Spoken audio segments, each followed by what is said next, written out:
best thing about that match was the fans and the crowd. Everybody was so passionate about wrestling at that time. Wrestling was huge over here in the UK. I don't know if it ever got bigger. And I knew that the best thing about the Wembley match was that if it was going to be me and Bulldog in Wembley, and I didn't know for quite a while what the matchup was going to be. And I was the one that suggested Bulldog. And I know that there was 2 options, and I heard about it from Daxaw, Jim Duggan, and Mr. Perfect, who were doing the commentary back in those days. And they said, it's either going to be Wembley Stadium against the Bulldog, or it's going to be Washington Cap Center against somebody else. They didn't know who for sure. And so I thought about it, and I thought, well, I'm going to go in and suggest to Vince that if it's England, that it should be the Bulldog, and if it's the Washington Cap Center, it should be Shawn Michaels, because they had him in mind for me to work with. And you know, lo and behold, I did eventually found out that I was working with Davey, and I told Vince when he first booked the match, I said, you better put us on last. I said, but nobody else will top it. I promised, I said, it'll be one of the greatest matches that you've ever seen, period. And I remember he came to me a few weeks later as the summer went on and said, I hope you can top it because you're on last. We changed the whole card to put you guys on last because he basically told me, he goes, I don't think anybody can top you guys, so we'll have to put you on last. And the funny thing about all that is I did have a rehearsal match with Davey before he got injured that summer, and it was probably about end of June or early July, but we knew we were wrestling at Wembley, and Vince threw us in just a match to see how well we could kind of click together and jive. And it was funny because I remember we went to the ring and we had just a shitty match. Just nothing came off right, and it was one of those TV tapings where there's a lot of things going on, a lot of distractions, and Davey just wasn't up to speed that day, nor I, and we had a really lousy match. I remember walking back to the dressing room. I can remember Vince looking at me like, it's going to get better than that, right? And it's like, yeah, it'll get way better by, I said, it's just an off night. And it was just an off night. But Wembley always stands out because I knew at the time that, I knew I had a really strong following here in England. Like, I would say my following here in England was just every bit as strong as Davey's following, and maybe stronger. But it was pretty easy for me to understand that the way the storyline would go, that the British fans would have to back the British guy in the match, and that as much as fans loved me, they would go for Davey in the match. And at the same time, I also knew, I said, nobody knows much. It could go either way. Davey wasn't losing too many matches in those days, and you know, I was the champion, so I wasn't losing too many matches. And it had that nice question mark about, like, I don't know who, like, when you really think about it, it's like, who's going to win? Maybe it'd be a disqualification or a count out or some kind of an exit where neither one of the baby faces loses any value. Like, I could still win, and Davey's. There's lots of outcomes that you can put in place that protect both the wrestlers and keep them both strong. Like, it could have been, but being on last at the end of that show, you almost know that, okay, it's got to be a clear-cut decision for this last match. It won't be a count out or something. And I always thought, I knew months and months before the match ever happened. I said, the beauty about this match is no one knows what's going to happen. So I could tell when me and Davey got face to face in the ring. You could feel it. I could feel it then. It's like, this place is alive, and everyone's like, this is the match I've been waiting all night for, because they don't know who's going to win.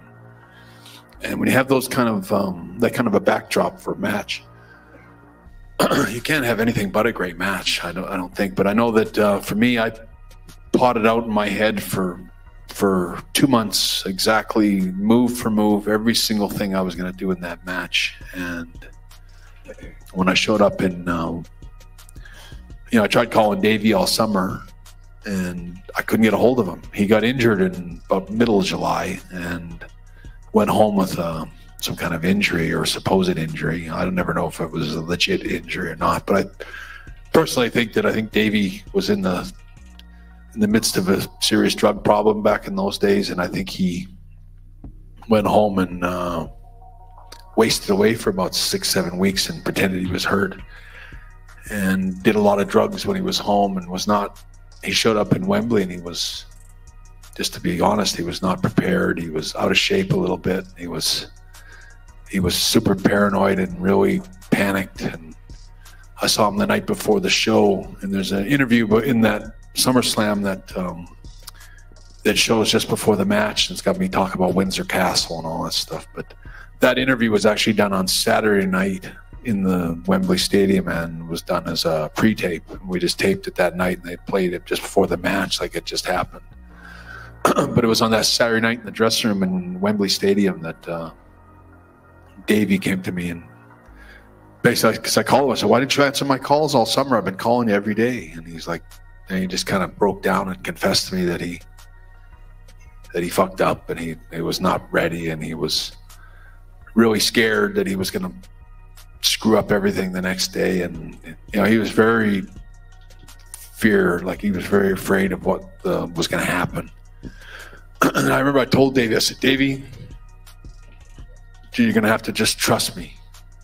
Trust everything I say and everything I do, and just trust me, and I'll help you. I'll carry you all the way through this match, and I'll make sure that we get this whole story of mine is going to come out, whether you like it or not. We're going to do this thing my way, and you're going to be a great champion tomorrow, whether you know it or not. And you're going to have to follow my storyline here."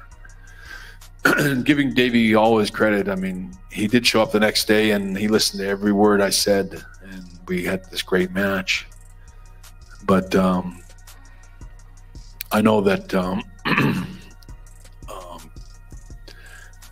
for me, that match was just such a great match. I know that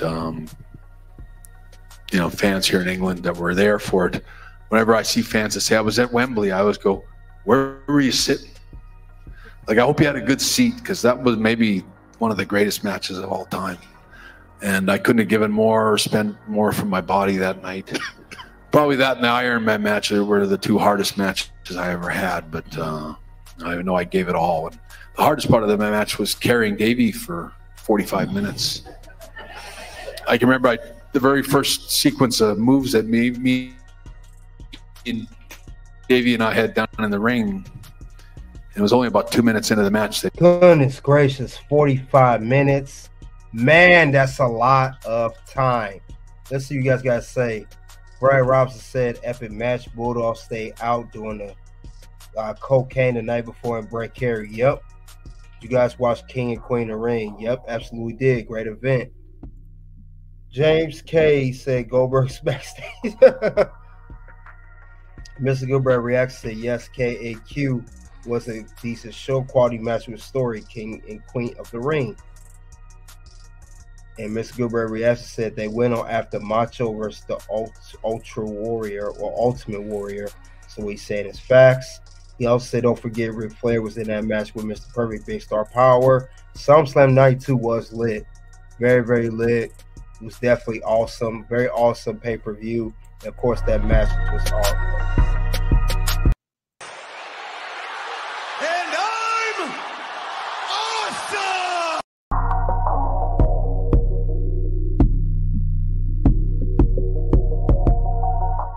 All right, let's head back to this interview. See what else Mr. Bret Hitman Hart had to say. He is spitting game, and he is dropping gems what happened during the match. They had this planned out for quite some time. Didn't know it was planned that long, and Davey did not answer. Like I read earlier, he didn't answer his phone calls whole summer to prepare because he was getting drugged up the whole summer. And he, like Bret said, he thought he was trying to fake an injury. That boy know he was toe up. No, he was toe up. Shame on you, Bret Bulldog. But I know he's not here with us anymore. But man, that was crazy. But Bret, I got to give it to Bret. He definitely carried the match with class again, and with all that pressure on him, because he has to go last. Tell Vince McMahon then to get the cards dealt with British Bulldog not able to hold himself together. But let's continue on the interview with Bret Hart, talking about his match with British Bulldog in Summerslam '92. That Davey gasped up to me that he was fucked.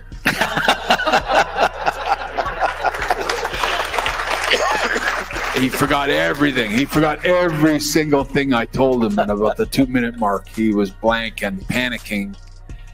And I can remember, if you never see Bret Hart, or very rarely anyway, see Bret Hart talking in his matches like so many of these guys today, that are always whispering right in each other's ear and talking to each other and telling each other what to do. And I hate that. That's a fail, automatic, lousy wrestler. It should be the crowd. Everybody was so...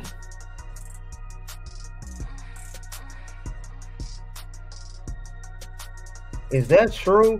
Do you guys think that when a wrestler talks throughout the match trying to walk a guy through, that automatically makes him a lousy wrestler? Man, I didn't really think about that deep, but he may be on to something. It's okay to walk through things here and there on the fly, but if you do every match talking like that, that is kind of bad because you're not prepared for a full match, and everything is as we go. But Bret Hart got a point. You remember Bret's old school. Let's continue on. But that match in Wembley was one of the only matches where you do catch me communicating with Davey constantly through the match to tell him what to do next and tell him what to do next. And I did. And Davey followed everything to a T, but being caught doing that kind of stuff, matches like so many of these guys, he forgot everything. He forgot every single thing I told him. And about the 2-minute mark, he was blank and panicking. And I can remember, if you never see Bret Hart, or very rarely anyway, see Bret Hart talking in his matches like so many of these guys today, that are always whispering right in each other's ear and talking to each other and telling each other what to do. And I hate that. That's a fail, automatic, lousy wrestler. Should be demoted to the first match for him being caught doing that kind of stuff. But that match in Wembley was one of the only matches where you do catch me communicating with Davey constantly through the match to tell him what to do next and tell him what to do next. And I did. And Davey followed everything to a T. But it was a beautiful match and a beautiful story. And I never forget it. I never forget the fans that were there. And I wished I could have been like you, some of you, and sat in the crowd and watched that match. I guess it was the situation that he was in, and therefore the action that you had to take, that probably gives you that added satisfaction that it was such a great night, in spite of. Well, I give Davey credit. I don't mean to make people think less of Davey, because Davey gave it all that day. And if anything, he rose to the occasion and sucked it up and delivered a better match than he ever dreamed he'd pull together. But for a long time, even after that night, Davey never really thanked me for the match. He never ever said, "Hey, I know you saved my ass that night." And whoa, is that true? So you mean to tell me after everything Bret Hart did, carrying through the match, walking through everything, even recited the match after Davey Boy forgot the whole match during the summertime after duck and dodge of Bret Hart's calls and put him over as Intercontinental Champion with all the pressure on him, with the stakes being high? You'd even thank him? All right, British Bulldog. I know you, like I said, at that time, I know he's not here with us anymore. That's wrong, British Bulldog. You go on the list for that one. That's a list moment right there. You go on the list. You just made the list! Yeah, that's not cool, British Bulldog. How could you not do that? I mean, Bret didn't have to do that for you. If that was any other wrestler, they would let you go out there and embarrass yourself. Like Bret said, he don't normally talk in his matches, especially during the whole match. You should at least thank the man for putting you over like that in a huge, huge fashion.